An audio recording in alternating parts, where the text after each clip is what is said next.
Okay, the title of this talk is How to Parent for the Long Term in the Short Run. As parents of 5, as well as parenting authors, we know how breathless the experience of parenting can be. Parenting time is often consumed with moment-to-moment decisions made on the fly. And this is true whether your children are infants or adolescents. If your baby cries, should you feed her, put her to bed, or just hold her?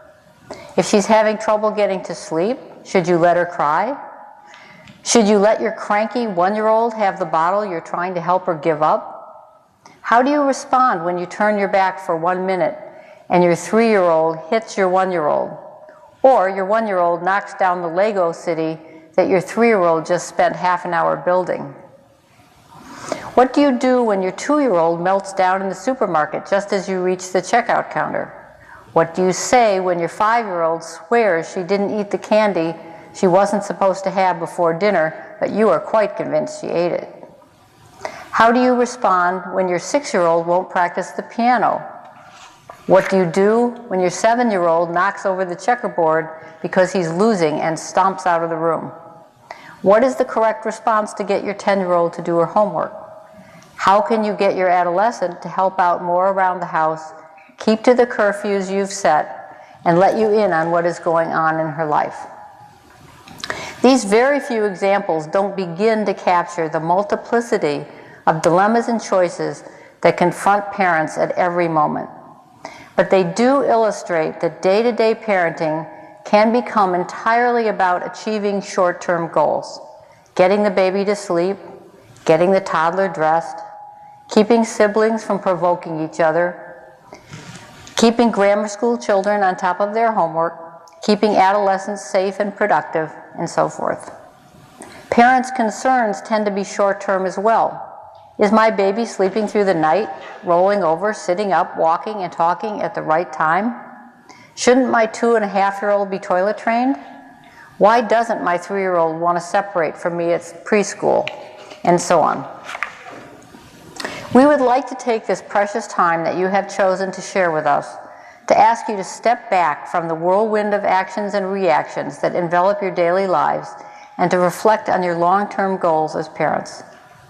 The reason for this is twofold. First, reconnecting with long-term goals can put short-term concerns and problems in perspective. And most importantly, as we will show you, focusing on long-term goals will give you a whole new outlook on short-term parenting decisions, help you to gain confidence as a parent, and make it much easier for you to build a close, positive relationship with your children and to enjoy the time you spend parenting. I actually was in a store the other day, and there was one of those pillows with the hand-sewn message on it. It said, "Parenting is like being pecked to death by a duck." And I thought, this is really the opposite of that. We're going to show you that, parenting can really be enjoyable. Most people would agree that the long-term goal of parenting is to raise an independent, caring, responsible, competent adult who will also grow up to be a close friend. With no one looking over his shoulder, this adult will take active responsibility for caring for himself, will be honest and productive at work, and will show compassion, loyalty, and dependability to others. We can never emphasize this reality too much. It seems when you are caught up in the process of parenting that it will never end, that your child will be a child forever. But the day will come when your child is living on her own, and at that point, you will have no control over her choices. That day is the culmination and the goal of all your day-to-day parenting efforts.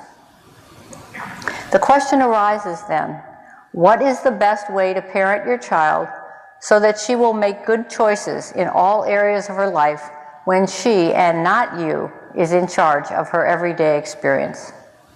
Unfortunately, most, if not all, other parenting experts tell you to try to achieve your long-term goals in the short term.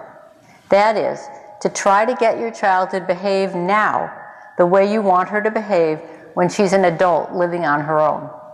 For example, they tell you that frustration is good for children because it teaches them to handle the ups and downs they will encounter in real life.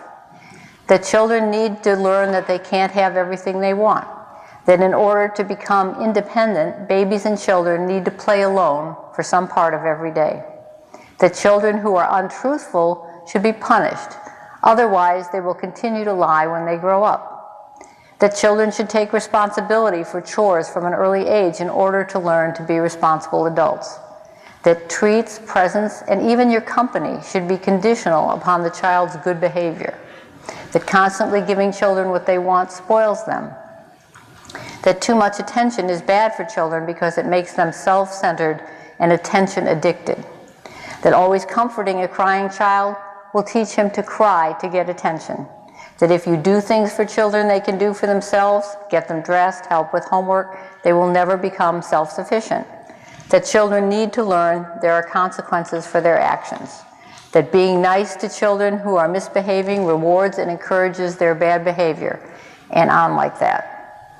You may be surprised to hear that every one of these familiar statements is a parenting myth that is both incorrect and also harmful to your child. Following these precepts will seriously interfere with your child's ability to become the adult you want him to be. The trouble with these reasonable sounding prescriptions, and so many others like them, is that when they are followed, they interfere with your ability to meet your children's true developmental needs. The surest way to prevent children from growing into the adults we want them to be is to demand that they possess adult virtues while they are still children. As we will describe shortly, when children are forced to behave with the social graces of adults, they develop needs to make themselves unhappy and cling to childish ways long after they should be outgrown. Roughly 2,500 years ago, Socrates posed the question, can virtue be taught? All parents face the question of the best way to help their child acquire the capacity for self-regulation.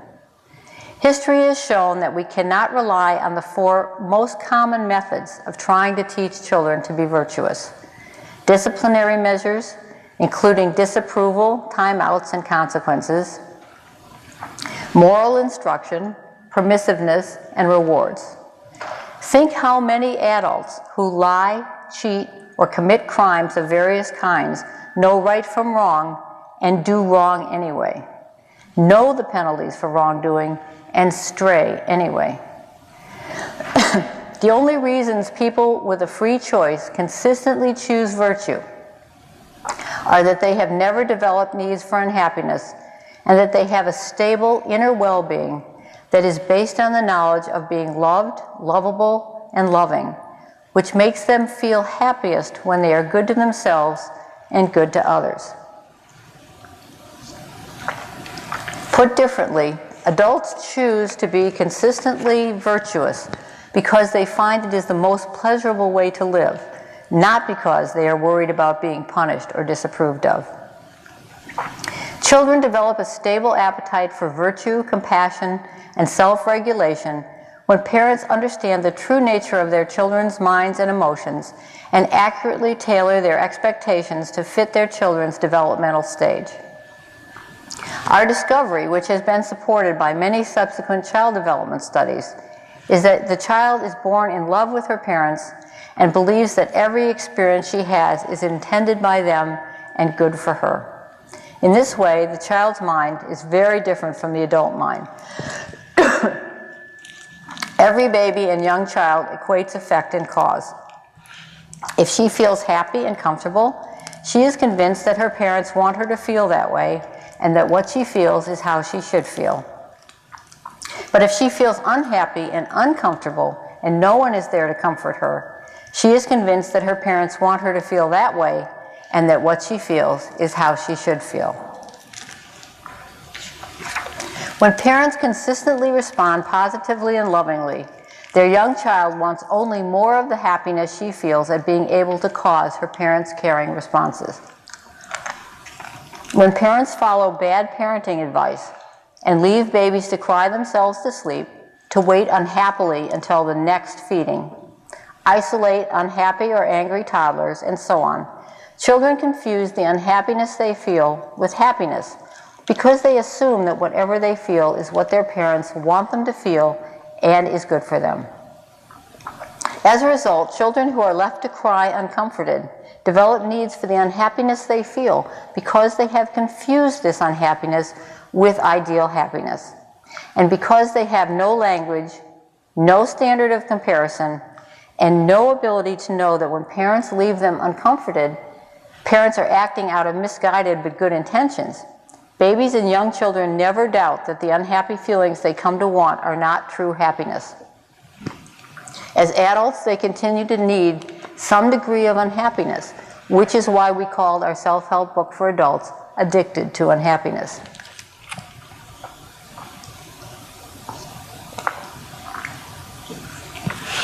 We often illustrate the process by which children develop needs for unhappiness by analogy to the imprinting that occurs in many other species. Because every baby is born adoring her parents and wanting to be just like them, every baby is destined to copy her parents, not just how they walk and talk. That will come later, but how they treat her and how they make her feel.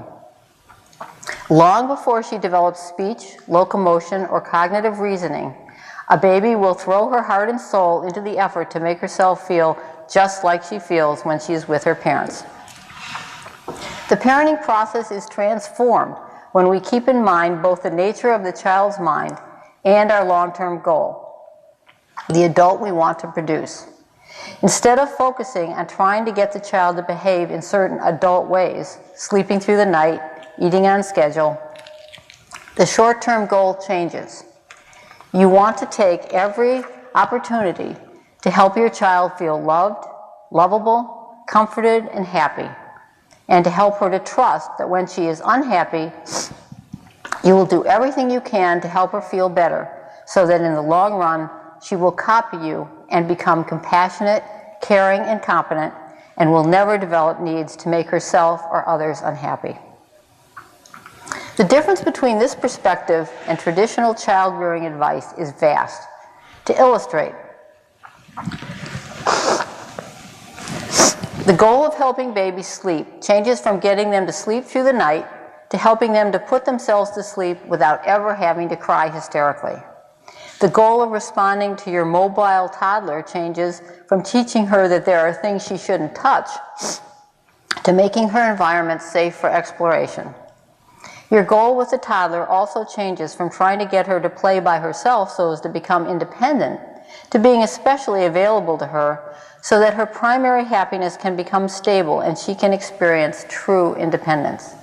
I could go on because when you keep in mind the special nature of the child's mind and the long-term goal of your parenting efforts, the resulting transformation in your short-term goals for your child touches every aspect of parenting in every phase and for every age. Only in the smart love approach to parenting are the long-term and short-term goals of parenting identical, namely, to raise children who have no need to make themselves unhappy and who always feel lovable and loved. Needs for unhappiness arise when parents act on bad advice and make their children unnecessarily unhappy, on the theory that this builds character, produces desirable behaviors, or prepares children for the real world. As I said earlier, the child who is made unnecessarily unhappy confuses those feelings with ideal happiness and develops needs to feel more of that unhappiness. These needs for unhappiness can cause children to develop problems sleeping, eating, getting along with friends, in school, staying safe, and so on. I would like to spend the rest of this talk distinguishing helpful from harmful short-term parenting decisions. Helpful short-term parenting decisions further rather than interfere with long-term parenting goals. I will also make a few remarks about the best way to respond to children who have developed needs for unhappiness in order to help them become happier and more successful. Finally, as I said before, I will leave time for questions. The following examples illustrate that because of the immaturity of children's minds, The worst way to get children to behave like adults in the long run is to force them into adult behavior in the short run. You may or may not have heard of the no phase, but if you have children over 2, you have certainly encountered it. You are amazed one morning when you offer your child his favorite cereal and he looks at you and says, no. Or you tell him he needs to get his socks on so he can go to a friend's house and he shakes his head and utters aloud, no. Soon you find that your formerly cooperative child is saying no constantly, even to things you know he wants. If you think of him as a miniature adult, you worry that he has become disobedient, rebellious, and antisocial, and you may feel obligated to show him that you, and not he, is the boss. But this short-term focus on his behavior will only intensify his determination not to have his wishes interfered with. And you will find yourself locked in a power struggle with an irrational and determined little being. Your child's insistence on having his way will solidify and ultimately become a part of his personality, making it harder for your child to want to be cooperative in later years. In contrast, when you understand how different the preschooler's mind is from the adult mind, you will see that it makes much more sense to take the long view when you respond to your determined child. Every child goes through an extended phase in which her inner well-being depends to some extent on getting what she wants when she wants it. She is under the spell of what we call the all-powerful self, which is the child's compelling but unfounded belief in her ability to fulfill any and every wish. The all-powerful self tells the child that she is strong enough and wise enough to do anything that her parents can do, including cook on the real stove and drive the family car, and that in addition, no one has the power to interfere with her wishes. She takes great pleasure in asserting this feeling of being all-powerful, hence her delight in saying no. I don't have to do what you want, even when she means yes, I really do want what you are offering or suggesting. The all-powerful self can be challenging to live with, but it's also adaptive. When you think about the number of attempts young children must make to learn to tie their shoes, eat with a fork, learn to read or ride a bike, you can see that the belief in their invincibility keeps them from giving up. Once you realize that this is a normal, adaptive, and time-limited phase, you can relax and not feel you have to stamp out the rebellious behavior. The long-term view that shapes your short-term responses is that over time the child's cognition will mature and she will cease to believe in her invincible power. As a 6th grader, the child who as a little boy told you he was stronger than Spider-Man will tell you how much he admires another child in the class who's an amazing swimmer. The 3rd grader who as a 2-year-old couldn't understand why he couldn't cook on the real stove will ask you to hold hands with him so he doesn't fall when he goes skating for the first time. The all-powerful self is not fully outgrown until the end of adolescence, which explains why so many teens think they cannot get AIDS or be hurt by smoking. Returning to our preschooler, when you understand the normality and inevitability of the all-powerful self and the phase in which no becomes her favorite word, your short-term goal changes from forcing her into premature obedience to peaceful, affectionate coexistence. Why clash head-on with a trait that will be outgrown on its own, especially when the child has no ability at that moment to know that the superpowers she believes she possesses are not real? She will dig in her heels and resist any efforts to convince her that she isn't invincible, with the result that she will have great difficulty outgrowing her all-powerful self at the appropriate time. When the long-term understanding of the child's developmental process changes your short-term goal to delicately managing rather than dominating the child's all-powerful self, this stage can be navigated with good humor and even enjoyed. You can feel tickled rather than challenged when you offer your 2-year-old some raisins and she shakes her head and says no as she stuffs them in her mouth. Many battles can simply be avoided. If your child doesn't want to get dressed to go to the park, it often doesn't matter whether you go now or later. And when you tell her she can decide when she wants to go, you will often find that after a few minutes she will announce with the same determination she told you she wouldn't go, "I want to go to the park now, I'm putting my socks on." Even when you have to insist that your child do something she doesn't want to, like get in the car seat, there is no reason to get angry at the resistance. If you understand that she is simply trying to prove that she is too powerful to be interfered with, and that this is normal, you can make the behavior more palatable. Can you put your bear in a seatbelt too? Or if that doesn't work, just strap her in without becoming angry and try to comfort her if she cries. When you take the long view and respond diplomatically to the no phase, the child will never be driven to cling desperately to feelings of invincibility. She will gradually learn on her own that although she can't always get what she wants, you are always there helping her to feel better. By the time she reaches adulthood, the child who is responded to in this way in the short term will achieve the long-term goal of basing her everyday happiness on the pleasure of making a good effort toward a goal, rather than on success at having things turn out as she wishes. She will be resilient, not devastated, when she doesn't succeed, and she will not be driven to dominate others in order to feel good about herself, but will enjoy dialogue and cooperation. Another illustration that trying to get a child to behave in the short run the way you want him to behave in the long run can backfire concerns the notions of dependence and independence. It is puzzling that so many parenting experts caution parents against making their children dependent when the essence of childhood is dependency. It's obvious that babies and young children need intense care to survive. Yet parents are told that if their children are to become independent adults, they need to be encouraged to be independent as children, which means children are told to play by themselves and not to demand too much attention or help.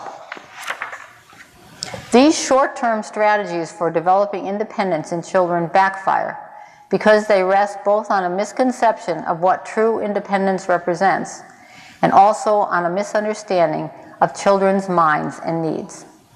Independence is popularly and mistakenly defined by the extent of the child's emotional and physical distance from her parents, which is why the process by which children develop independence is often erroneously compared to a fledgling's being pushed out of the nest. But truly independent individuals expand their horizons because they possess an abundance of confidence and good feelings, not because they are pushed away, need to prove something, or are ashamed of their wishes for closeness. Truly independent adults also have the capacity for close involvement with others and are comfortable asking for help.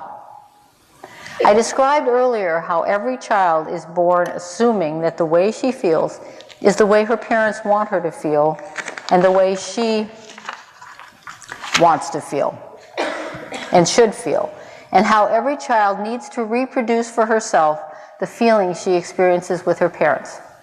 The implications of this simple dynamic for parenting are seismic. When parents ration their availability and warmth on the theory that indulging their loving impulses toward their children will make the children dependent and unfit for real life, children actually learn a very different lesson, namely that they shouldn't want or need closeness or help. Children's minds being what they are, children will take this lesson to heart and grow up to have great difficulties with closeness and to need relationship conflict. They may appear technically independent, but that independence is based on negative feelings about relationship pleasure and is destructive of their ability to enjoy their life. They are also likely to have great difficulty asking for help when appropriate. In reality, the way to meet the long-term goal of raising children to be independent adults is never to refuse love, affection, and attention to the child who turns to you. It is normal and appropriate for children under 3 to recognize their parents as the source of their greatest pleasure and to adore them and want to be with and near them. When your young child learns that love and caring are abundant and that help and attention are there for the asking, as she gets older, this child will explore her world and make friends, secure in the conviction that she is loved and lovable, and knowing that relationships are one of life's great pleasures. The same principle applies to older children. Even adolescents normally go through periods in which they need and want a lot of their parents' time and attention. Pushing away children of any age achieves the short-term goal of having them look independent at the expense of the long-term goal that they attain true independence as adults. Genuine independence is a function of the pleasure of exercising one's capabilities in the context of having close relationships with friends, partners, and parents, and also with the capacity to ask for help when appropriate. The final example for today of how a focus on short-term behavioral goals can interfere with our ability to achieve our long-term parenting goals is the topic of discipline.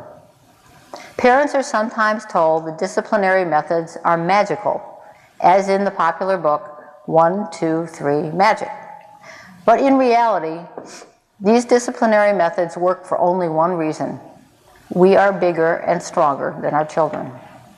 Can you imagine telling a huge football player that you are going to count to 3 and thinking that this will be an effective way to get him to do something he doesn't want to do? We can force our children to do or stop doing almost anything. How we choose to use that power, though, shapes the kind of adults our children become. The short-term approach to discipline is to use whatever works: counting to 3, disapproval, consequences, timeouts, and so on, to get the child to do what you want or to stop doing what you don't want. When negative consequences, such as grounding or withholding allowances, are added to the management of children's behavior, children will usually bring their behavior in line with parents' wishes.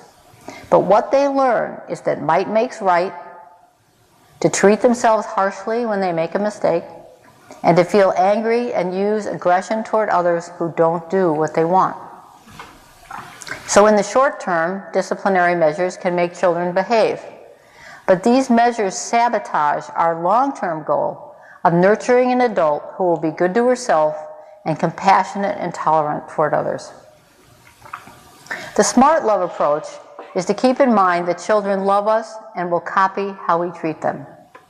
Therefore, we do not want to model aggression as a form of relationship problem solving. Accordingly, we separate the punitive and manipulative components of discipline from the regulatory components, and we retain only the regulatory component. Children learn to govern themselves effectively only by identifying with their parents' kindness and helpfulness toward them, and not by being made unhappy. We replace discipline and permissiveness with an approach to managing children's behavior we call loving regulation. Loving regulation means helping children to make constructive choices in a context of ongoing closeness with them. The child whose behavior is managed this way learns that genuine happiness results from feeling lovable and loved rather than from the gratification of any particular desire. The child also learns that it is possible to disagree with what another person is doing and still love and care for that person.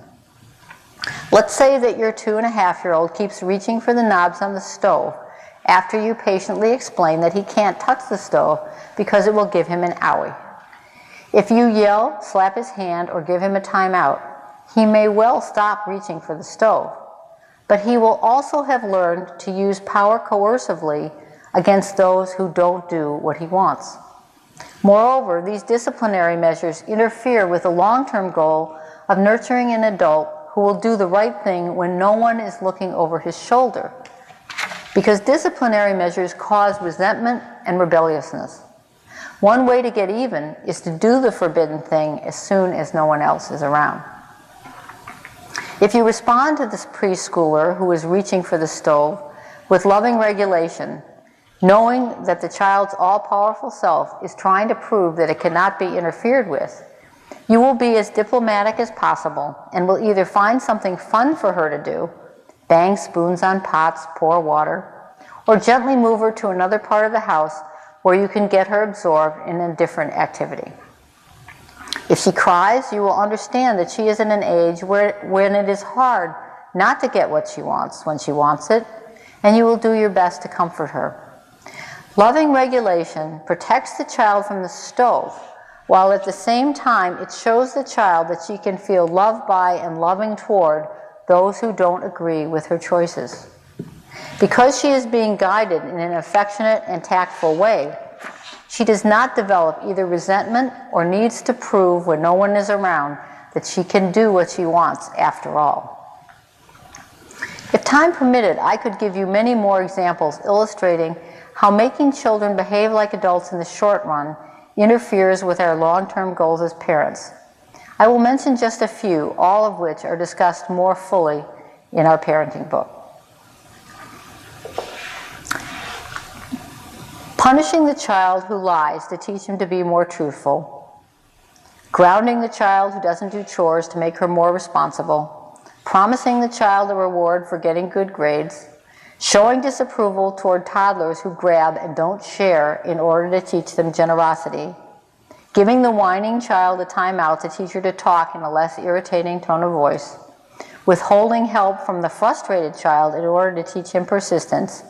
And punishing or responding negatively to the school child who cheats at a board game in order to teach him to play by the rules. In each of these examples, forcing the child into adult behavior ignores the immaturity of her mind and emotions and is counterproductive, producing contrary and negative effects. On the other hand, the smart love approach is to allow children the time and space they need to act like children instead of adults, secure in the knowledge that one day they will choose to be responsible and virtuous because they feel happier that way. I would like to turn for a moment to the best way to respond to the child who has developed needs for unhappiness, expressed in symptoms such as nightmares, frequent periods of sadness, chronic conflicts with friends, difficulties in school, and so on.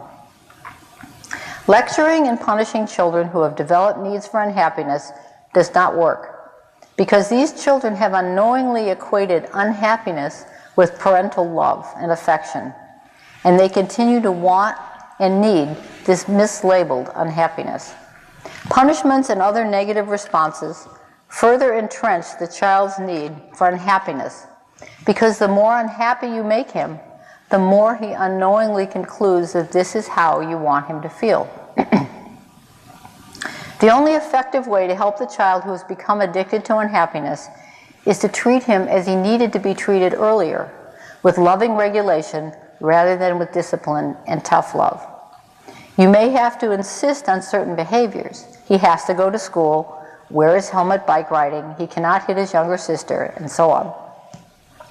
But you can remain positive and affectionate in the process and try to help him feel more comfortable when he melts down because he can't have his way. Only then will he have the ability to make comparisons between types of happiness. When he realizes that the happiness he feels when parents remain loving and positive in the process of managing his behavior, is superior to the happiness he feels when parents use discipline, including disapproval, timeouts, and consequences, at that point he can begin to prefer the happiness that comes from making constructive choices and being in close relationships, and to turn away from the learned need to comfort himself with experiences that produce feelings of unhappiness. If you want to know more about how to respond to the child who's developed needs for unhappiness, there is also a fuller discussion in the parenting book, Smart Love.